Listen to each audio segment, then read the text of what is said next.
Daoibh a fáistí is mise múntóir Jamie agus in nómh tháinig chun droichead a thógáil le chéile. Chuig mise timpeall maithach ag baile agus fiochas suas cúpla rudaí difriúla gur féidir lem a úsáid chun droichead a thógáil.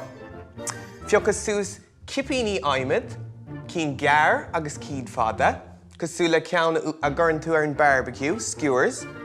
Chomáile sin fiochas suas líreacán uachta róte. Fiochas suas sopanna le daithne éagsúla. Agus chomáile sin fiochas suas marcéirí. Agus beidh tape ag tastáilt agus beidh gá cupán ag tastáilt cuma.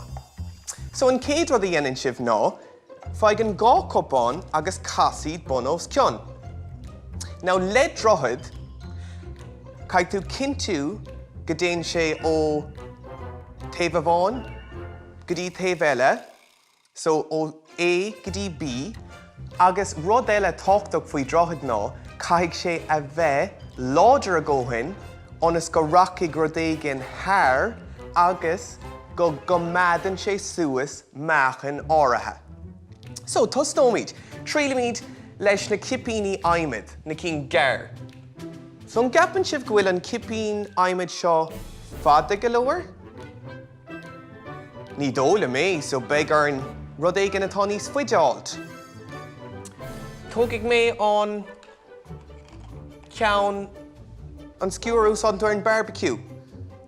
Fós níl sé sin fada go leor, ach tá sé níos congarí, anna bha. Beidir go dógfaidh mé sup dearg seo. Níl sé sin fada go leor ach an irid.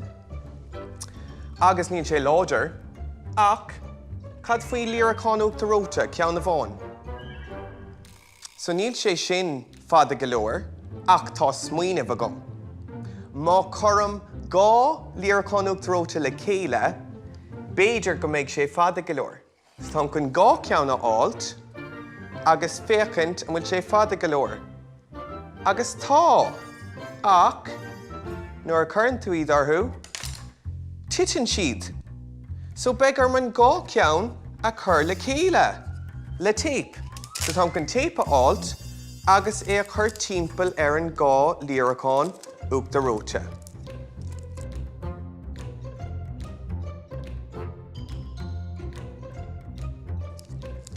Agus inis feicimid an bhfuil sé fada go leor. So an bhainigh sé sin ar an idir an gá cupán? Arrós, thar bór, so tá droichead banúsa go gcoinn. Ach, an gapan tú go mbeidh sé láidir a ggóthain le haghaidh budéal uisce cumad suas. Ní dóla mé.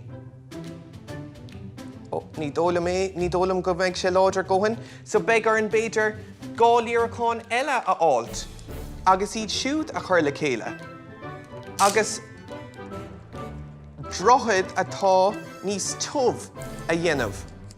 So chuirg mé an gá ceann seo leis an gá ceann eile, agus beidir go mbeidh sé láidir a ggóthain an son. So trílimid. Bhris sé, mar fécar an droichead seo a rinne mise go baile.